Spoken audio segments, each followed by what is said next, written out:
So, I talk a lot about stories and about using storytelling and the power of storytelling to enhance demos, presentations, to help our students get more pitches that are received well by their clients, and ultimately close more sales or close more deals. But some of the most powerful ways that stories are used are when we actually use them against ourselves.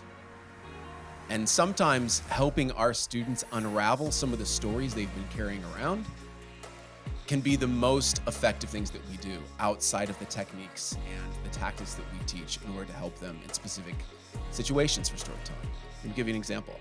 So I have a glass of water here. It's not very big. It's not that heavy. If I hold this for just a couple of minutes, it's really not that big of a deal. But if I hold onto it for an hour, my arm's gonna start to ache. It's gonna hurt, it's gonna start to cramp. If I hold onto it for half a day or longer, my arm is gonna start to go numb. I might not be able to hold it up.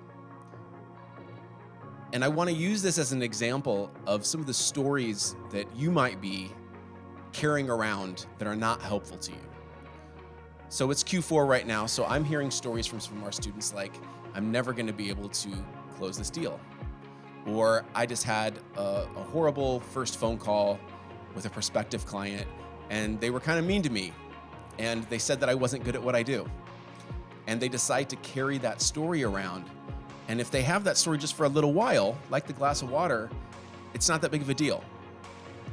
But if they hold on to it and they keep replaying that story in their mind over and over and over again, it informs all of the other conversations, all of the other stories they tell, all of the other interactions they might have with customers or prospective customers over the next several weeks, months, sometimes even years.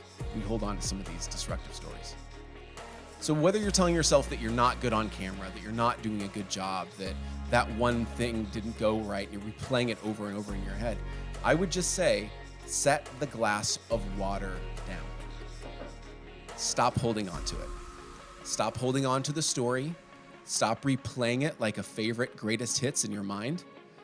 If that story does not help you to help your customers, help your clients, or help yourself feel better about having a better day and moving on, then that story may not be useful to you, and you might need to just set it down. So I'm giving you permission right now. If you can think of any of these stories that you might have, consider just setting the story down. You can always pick it back up, but I'm guessing you're not going to want to.